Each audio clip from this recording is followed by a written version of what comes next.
వాళ్ళ పేర్లు చెప్పాలి కదా. ఇప్పుడు ఆయన అయితే ఐటీ మంత్రిగానే ఉన్నాడు కదా. ట్విట్టర్ అకౌంట్స్ అన్నీ కూడా ఎవరియో తీయాలి కదా. తీసి వీడు ఈ ఈ మనిషి ఈ ట్విట్టర్ అకౌంట్ మెయింటైన్ చేస్తూ ఉన్నాడు, ఈ మనిషికి మాకు సంబంధం లేదు, ఏ అకౌంట్లలో నుంచి నా మీద కామెంట్స్ వచ్చినాయి, ఏ అకౌంట్లలో నా మీద పోస్టులు చేసిండ్రో ఆ ట్విట్టర్ అకౌంట్కి సంబంధించినటువంటి అకౌంట్ మెయింటైన్ చేసే అతన్ని ఫోటోలు బయట పెట్టామనండి. అప్పుడు వాళ్ళ మనుషులా కాదా మాకు తెలుస్తుంది కదా.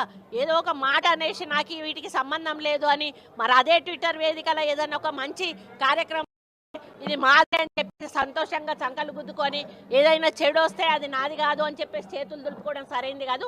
నిజంగా నువ్వు నిజాయితీ పరుడు అయితే ఆ ట్విట్టర్కు నీకు ఎటువంటి సంబంధం లేకపోతే ఏ ట్విట్టర్లలో నా ఫోటోలు పెట్టి షేర్ చేశారో పోస్టులు చేశారో వాళ్ళని అందరు ట్విట్టర్ అకౌంట్లో వాళ్ళ ఫోటోలు కూడా సైబర్ క్రైమ్కి ఇచ్చి ఈ ఫోటోలకు సంబంధించిన వ్యక్తులు మా వాళ్ళు కాదు, వీళ్ళ మీద చర్యలు తీసుకోండి అని చెప్పి నువ్వు ఒక రిప్రజెంటేషన్ ఇవ్వాల్సిందిగా నేను డిమాండ్ చేస్తున్నాను.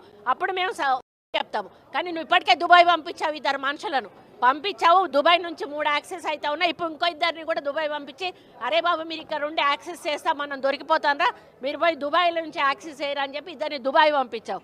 ఈరోజు వాళ్ళని అట్లా పెట్టి పెయిడ్ ఆర్టిస్టులుగా పెట్టుకొని నువ్వు చేసుకుంటూ మళ్ళీ చేతులు దులుపుకునే కార్యక్రమం చేయడం సరైంది కాదు. దీన్ని తప్పకుండా నువ్వు వెనక్కి తీసుకోవాల్సిన అవసరం ఉంది. నా దొంగ ఏడుపు అన్న మాటను వెనక్కి తీసుకోవాల్సిన అవసరం ఉంది.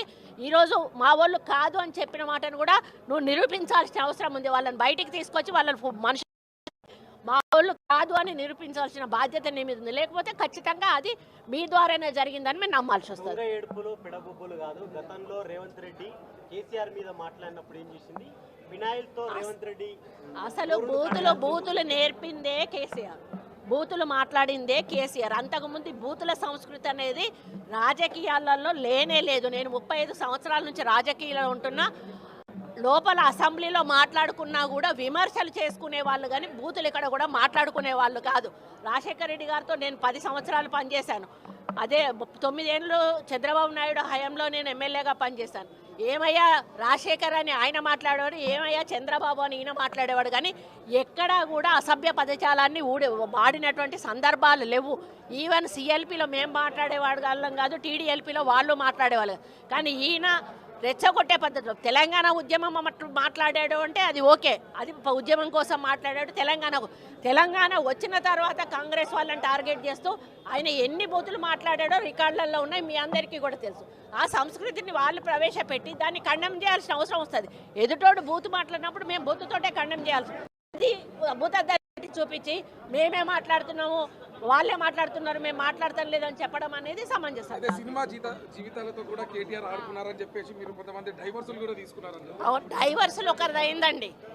నాగ చైతన్య డైవర్స్ 100% కేటీఆర్ చేయబట్టే అయింది. ఎందుకంటే ఎన్కన్వెన్షన్ హాల్ని కూలగొట్టద్దు అని అంటే సమంతను నా దగ్గరికి పంపాలి అని చెప్పి ఆయన డిమాండ్ చేశాడు. సమంత గారిని వెళ్ళమని చెప్పి నాగార్జున వాళ్ళు ఫోర్స్ చేశారు. సమంత నేను వెళ్ళను అనింది. వెళ్ళను అంటే వాళ్ళు చెప్తే వింటే విను లేకపోతే వెళ్ళిపోండి డైవర్స్ ఇచ్చారు. అది ఓపెన్ సీక్రెట్, అది అందరికీ కూడా ఇంటర్నల్గా మీడియా వాళ్ళంతా వాళ్ళకి ఇండస్ట్రీ వాళ్ళందరికీ కూడా తెలుసు. ఈరోజు సమంత జీవితం అన్యాయం కావడానికి 100% కేటీఆరే కారణం. అదేవిధంగా 2-3 హీరోయిన్లు పెళ్ళిళ్ళు కూడా చేసేసుకున్నారు. ఎందుకు అన్నట్టు ఈ డ్రగ్స్ కేసు రాగానే ఈరోజు మీకు తెలుసు రకుల్ ప్రీత్ సింగ్ ఆల్రెడీ బయట ఆమె పెళ్లి చేసేసుకుందా. ఇంకొకరు 2 హీరోయిన్స్ కూడా గబగబా పెళ్ళిళ్ళు చేసేసుకున్నారు. ఈ తలకాయ నొప్పి మాకేంద్ర బాబు, మేము ఇందులో ఇరుక్కుంటాము.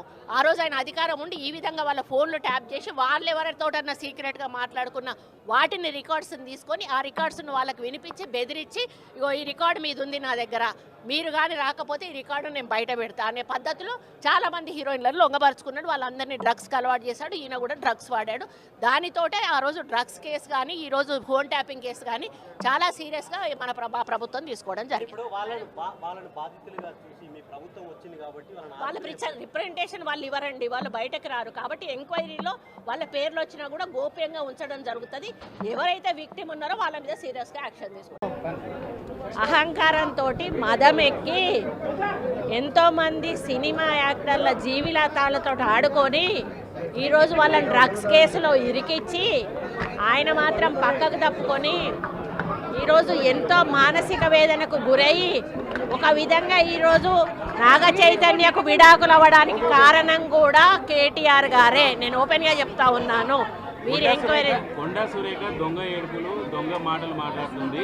గతంలో ఫోన్ ట్యాపింగ్ సంబంధించి హీరోయిన్ల ప్రస్తావన మాట్లాడారు కదా, అప్పుడు ఆమె మహిళ కాదా, అప్పుడు ఆ మనోభావాలు దెబ్బతిన్నట్టు ఎందుకు మాట్లాడలేదు? ఆ రోజు కూడా మాట్లాడినా, ఫోన్ ట్యాపింగ్లు చేశారు అనేటువంటి విషయంలో కూడా నేను మాట్లాడినా. ఆయన వినకపోతే ఉంది అని చెప్పి వాళ్ళ మనోభావాలు దెబ్బతీశారంటున్నాడు కేటీఆర్. ఫోన్ ట్యాపింగ్ అవును చేసింది ఎవరు? మీరే కదా. మీరు చేయడం అనేది తప్పు అని చెప్పి మేము బహిర్గతం చేశాం, కానీ పేర్లు చెప్పలేదు కదా. ఈ రోజు నేను చెప్తా ఉన్నా కదా, నాగ చైతన్య సమంత విడిపోవడానికి కారణం కేటీఆరే. ఈరోజు చాలా మంది హీరోయిన్లు తొందరగా పెళ్లిళ్ళు చేసుకొని సినిమా ఫీల్డ్ నుంచి తప్పుకోవడానికి కారణం కూడా కేటీఆరే. ఆయన ఆ రోజు మత్తు పదార్థాలకు అలవాటు పడి వాళ్ళను కూడా మత్తు పదార్థాలకు అలవాటు చేసి రేవ్ పార్టీలు చేసుకొని మదమెక్కి వాళ్ళ జీవితాలతో ఆడుకొని బ్లాక్మెయిల్ చేసి వాళ్ళను ఇబ్బంది పెట్టినటువంటి వ్యక్తి కేటీఆర్. అది అందరికీ కూడా తెలుసు, సినిమా ఫీల్డ్లో అందరికీ తెలుసు, అది ఓపెన్ రహస్యము. ఎందుకండి ఎందుకేడు దొంగ మాటలు? నా మీద వ్యక్తిగతంగా నా క్యారెక్టర్ అసోసియేషన్ చేసినప్పుడు నేను ఎందుకు దొంగ ఏడుపులు ఏడుస్తాను? నువ్వు ఎవరి మీద వచ్చినప్పుడు ఏడిస్తే ఏదో నాటకం చేసినట్టు నా క్యారెక్టర్ అసాసినేషన్ చేస్తారు, నా మీద అసభ్యకరమైనటువంటి పోస్టులు పెడతారు. సిగ్గు లేకుండా మీ భారతీయ రాష్ట్ర సమితి పైన పేరు ఉంటుంది, అకౌంట్ పేరు, కింద మీ ఫోటోలతోటి కామెంట్లు ఉంటాయి. ఇవన్నీ ఉంటే అట్లీస్ట్ కొంచెమన్నా మనసున్న మనిషిగా హరీష్ రావు గారు ఒక ట్వీట్ చేశాడు, నువ్వు మనిషివేనా? అసలు నువ్వు ఒక తల్లికి పుట్టలేదా? ఒక భార్యను చేసుకోలేదా?